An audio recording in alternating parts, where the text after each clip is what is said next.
Welcome back to my vlog. हामी चाहिँ अहिले जाँदैछौँ सेलिबाङ नियाज भन्दै रे नौबनी गाउँपालिका सेलिबाङ झरना। सो अहिले चाहिँ हामी नौबनी गाउँपालिका सरुमारानी क्या बोल्थे उधर जाँदैछौँ हामी चाहिँ। हामीसित चाहिँ बर्थडे भाइ हुनुहुन्छ। हामी चाहिँ birthday happy birthday to you Anil Pokhrel. हामी चाहिँ बर्थडे मनाउनको लागि चाहिँ हामी सेलिबाङ जाँदैछौँ। हामीसँग थुप्रै केटाहरू छन्, देख्न सक्नुहुन्छ। बाँकी भिडियो चाहिँ उयो गर्नु। हेलो गाइस, अहिले चाहिँ हामी प्युठानको उत्तरतिर पर्ने सेलिबाङतिर जाँदैछौँ। यति बेला चाहिँ हामी बागडोर आइपुगेछौँ। केटाहरू एकछिन रेस्ट गर्दैछ। के पैसा निकालेर आयो? कति रुपियाँ निकालेर आयो? 5000 निकालेको, धेरै निकालेको होइन। 5000?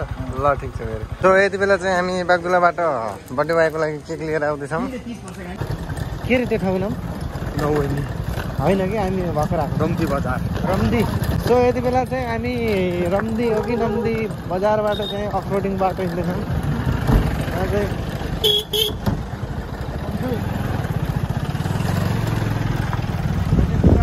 जाने बाटै हो सेलिबाङ।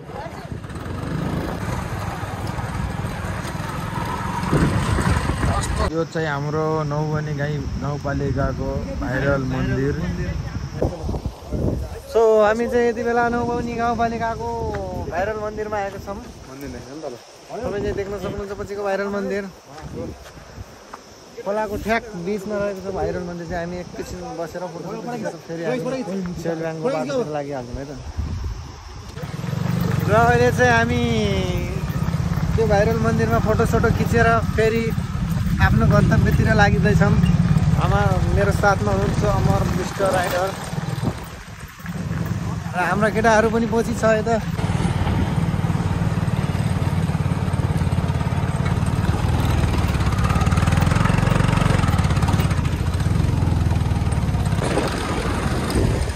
र मलाई चाहिँ यसो गाजा भाष आइरहेको छ के भएर बसिरहेको यो।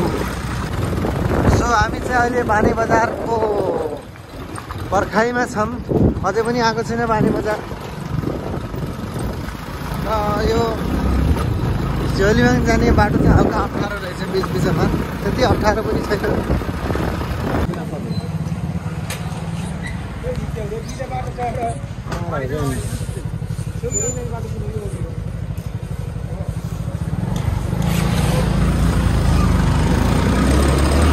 ड्राइभर चाहिँ थोड़ा सा स्पिड कम।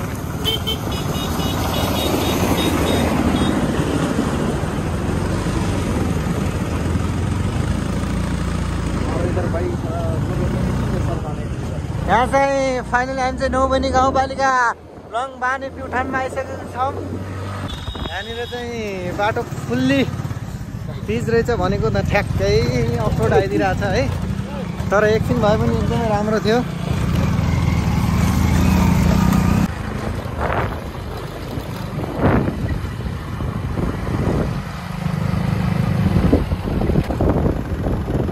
यहाँनिर चाहिँ एकदमै राम्रो गाउँ रहेछ। त्यो खेत हो कि बारी हो, एकदमै बेस्ट।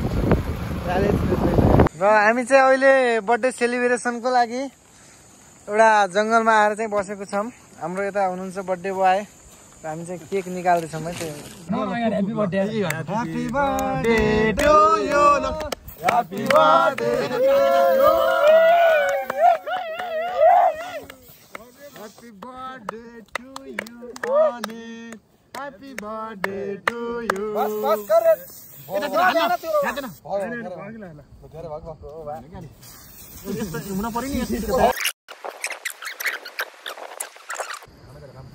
हामीले चाहिँ वनमा आएर चाहिँ बर्थडे सेलिब्रेसन गरेको छौँ अनितको। अब चाहिँ हामी डाइरेक्ट सेलिबाङको बाटोतिर लाग्छौँ।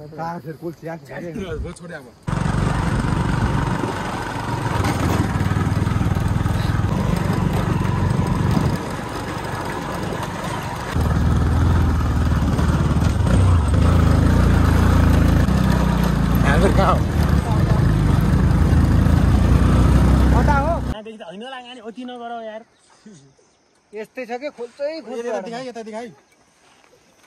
यो चाहिँ हाम्रो बर्थडे बोय। हामीले चाहिँ यहाँनिर हिडन एउटा चाहिँ झरना देखेको भेटाइसकेको छौँ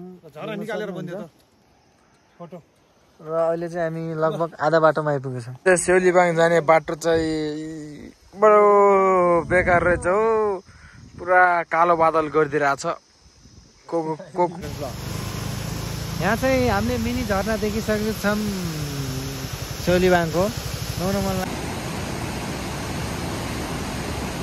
यति बेला चाहिँ हामी एउटा डाँडा मुनि आएर चाहिँ फोटोसुट गरिरहेको छौँ। अब चाहिँ एकछिनपछि हामी सेउलीबाङमा पुग्छौँ। थाहा छैन कति टाइम लाग्छ, मेरो विचारमा 1 घन्टा चाहिँ लाग्छ होला सायद। बाटो चाहिँ ठिकै छ, अहिले चाहिँ डोजरले खनेको रहेछ, राम्रै छ।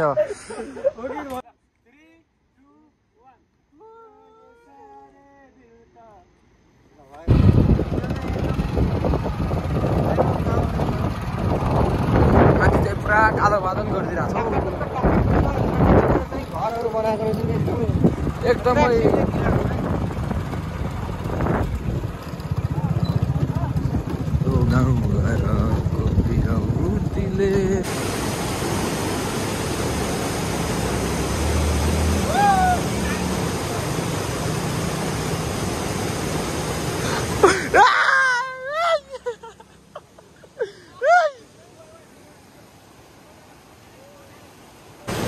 यति बेला चाहिँ हामी एउटा सानो झरनाको नजिकै छौँ। झरना भन्ने कि खोलो भन्ने, खोलोको एकदमै नजिकै छौँ।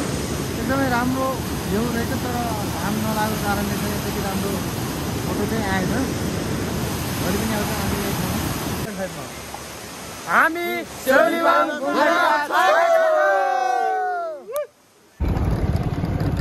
सो अहिले चाहिँ हामी जाँदा जाँदै रात पर्न आँटेको छ। माथितिर चाहिँ गडाङगुडुङ गरेर पानी पनि आउन लाग्छ। ओ भाइ कहाँ हो? गोरु बाख्रा पनि लिएर। सो र अहिले चाहिँ हामी सेउलीबाङको नजिकै आइपुगेको छौँ। आउँदा आउँदै चाहिँ रात परिसकेको छ। बाटो चाहिँ एकदमै डेन्जर रहेछ है त गाइस। बारीसम्म ठिक छ, हल्का डेन्जर रहेछ है त। यहाँ झर्नु पर्ने, बिच बिचमा झर्नु पर्ने, डबल रोड आएको। अनि यहाँ चाहिँ बाटो चाहिँ डेन्जर छ हौ, डेन्जरस। यो बाटोको चाहिँ गम्भीर अवस्था रहेछ रातिको बेला।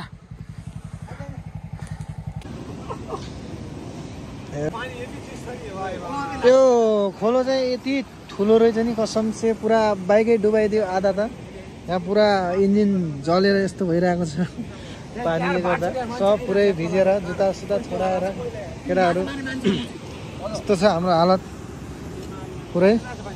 ल अहिले चाहिँ हामी सेउलीबाङ आइपुगेको छौँ र रुम पनि मिलाइसकेको छौँ। के भन्न चाहनुहुन्छ केटाहरू? कस्तो थियो बाटो? बाटो कस्तो थियो?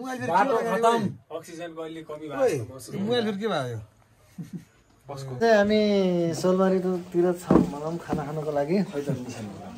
हाम्रो निशान सरकारदेखि लिएर चाहिँ निशान सरकार सबै यहीँनिर छौँ। अब चाहिँ हामीले यस्तो नास्ता सास्ता हान्छौँ, त्यसपछि चाहिँ सुत्छौँ होला। यदि तपाईँ पनि नौबनी गाउँपालिका सेउलीबाङमा घुम्न आउनु भएको छ या आउन चाहनुहुन्छ भनेपछि तपाईँ चाहिँ यो रेस्टुरेन्टको नाम के हो? ल तपाईँले आफै आफ्नै मुखले भनिदिनुहोस्।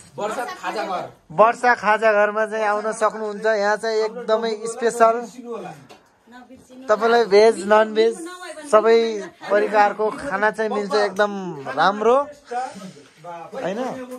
आफ्नै घर परिवार जस्तो टाइपको एकदमै राम्रो तपाईँ देख्न सक्नुहुन्छ। यहीँ आउनु होला सबैजना। सेवा सुविधा तपाईँको चाहिँ कोठा सुत्नको लागि, खानको लागि, बस्नको लागि सबै कुराहरू उपलब्ध छ। सुविधा एकदमै राम्रो छ तपाईँको। यदि तपाईँ जुनसुकै ठाउँबाट पनि आउँदै हुनुहुन्छ यहाँ आउनु होला। बाटा मुनतिर छ है त।